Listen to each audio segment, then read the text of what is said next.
I was holding my pregnant sister's weight in my arms as her knees buckled on burning concrete, the sun pounding down like a punishment, while the HOA president stood a few feet away and calmly said she still wasn't allowed inside. People were watching. No one moved. And in that moment, I realized this wasn't about rules anymore. It was about power and how far someone was willing to take it. My name is Ethan Walker, and until that day, I was the kind of guy who kept his head down. I lived in Maple Ridge Estates for years, fixed sprinklers, replaced broken lights, did the quiet work nobody noticed unless something went wrong. I didn't argue at HOA meetings. I didn't complain about fines that made no sense. I told myself it was easier that way, easier to stay invisible, easier to keep my job, easier to protect my family by not standing out. That illusion shattered the moment my sister Nora came to stay with us. Nora was 7 months pregnant, exhausted, and dealing with a heat wave that felt like it was trying to cook the entire neighborhood alive. Her AC had gone out, and my wife and I insisted she come stay with us for a few days. She didn't want to be a burden, she never does, but I could see it in her face when she arrived, the way the heat had already drained her. We parked in the driveway, helped her out of the car, and that's when Carolyn Whitmore appeared like she'd been summoned by the sound of tires on asphalt. Carolyn was the HOA president, clipboard designer sunglasses, tight smile that never reached her eyes. She walked like the pavement belonged to her. She didn't say hello. She didn't ask if Nora was okay. She looked at the paperwork in her hands and said, "She can't go inside yet. Guests need approval." I thought I misheard her. I laughed, actually, a short disbelieving sound. I said, "That's my sister. She's staying with us. Just for a few days." Carolyn didn't look at me. She looked at Nora's belly, then back at her clipboard. Rules are rules. She stands outside until approval is complete. Or she leaves. The sun was brutal, the kind of heat that makes the air shimmer. Nora shifted her weight, one hand pressed to her lower back, sweat already soaking through her shirt. I told Carolyn she was pregnant. I told her she needed shade, a chair, water, something. Carolyn sighed like I'd asked for a personal favor. She said shade counted as an extension of the property. Chairs weren't allowed without authorization. Water wasn't her responsibility. Neighbors walked by. Some slowed down. Some glanced at Nora, then at Carolyn, then at the ground. Phones came out, then disappeared. Nobody said a word. And I felt something crawl up my spine, that familiar feeling of being trapped by a system designed to crush people quietly. I tried reasoning. I tried staying calm. I told myself maybe I was overreacting. Maybe this really was how things worked. Maybe pushing back would only make it worse. Carolyn warned me that interfering could be considered insubordination. She reminded me who signed off on my employment.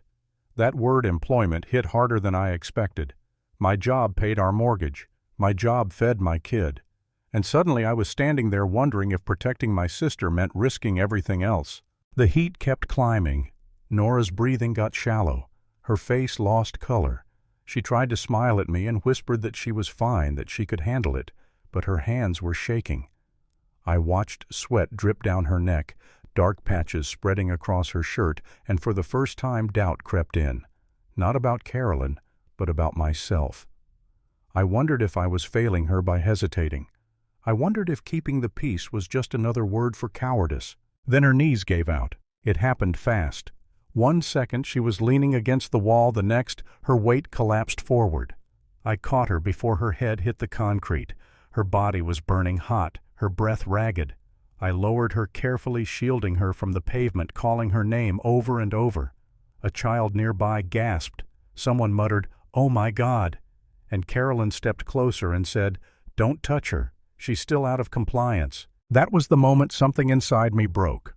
Not loudly, not explosively. It just snapped into place. Years ago, before this quiet life, I'd been a combat medic. I knew heat exhaustion when I saw it. I knew how close we were to something far worse. And suddenly, I didn't care about my job, my reputation, or Carolyn's clipboard. I told my daughter to run inside for cold towels. Carolyn told me I wasn't authorized to provide medical aid. I ignored her. I checked Nora's pulse too fast, her skin too hot. Her eyes fluttered. Seconds mattered now. And then my wife Lisa stepped out of the house. Lisa had her arm in a sling from shoulder surgery. She was supposed to be resting. She'd promised she wouldn't get involved in neighborhood nonsense. But when she saw Nora on the ground, something in her face changed. She knelt beside me without a word, ice packs already in her hands, her voice calm and lethal as she said, "You're obstructing emergency medical care." Carolyn bristled. She tried to reassert control, saying the HOA couldn't be held liable, that we were violating procedure. Lisa didn't raise her voice. She didn't flash a badge. She didn't have to. She said, "Unless denying aid is HOA policy now." And for the first time I saw uncertainty flicker in Carolyn's eyes. Neighbors gathered. Phones came out again. This time they stayed out. Someone called 911. I cooled Nora as best I could, talking to her, keeping her awake, focusing on the baby. My daughter knelt nearby, terrified, clutching a towel like it was a lifeline. The sirens felt like they took forever to arrive. When the paramedics finally did, one of them took one look at what we were doing and said, "Keep going. You're doing it right." That sentence hit me harder than anything else that day. Carolyn went pale.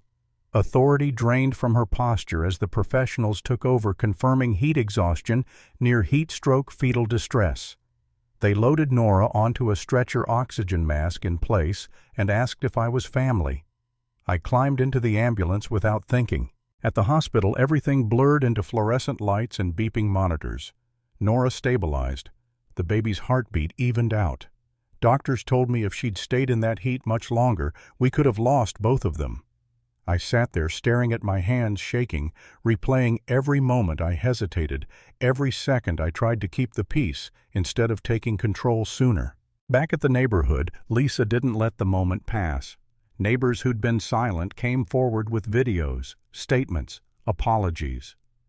Carolyn tried to spin the story, claiming Nora refused to comply, that we overreacted, that my actions made things worse. But the footage didn't lie. Her voice didn't lie. Her words were clear: no shade, no sitting stand until approved. The HOA board called an emergency meeting. I walked in with my wife, my sister still weak but standing supported on both sides. Carolyn sat at the table like a cornered animal, still clutching that clipboard like it could save her. The board watched the videos, heard the witnesses, reviewed the hospital report. The room shifted. Power moved. When the vote came down, it was unanimous. Carolyn Whitmore was suspended, then removed effective immediately. Security escorted her out while neighbors watched in silence, not cheering, not celebrating, just witnessing the fall of someone who'd ruled through fear for far too long. I didn't feel triumphant. I felt tired. I felt hollow. But as I looked at my sister alive, breathing her baby safe, I knew one thing with absolute clarity: silence is what lets cruelty grow. And the moment you stop being afraid of losing comfort is the moment real power changes hands. Authority without humanity is just another form of violence.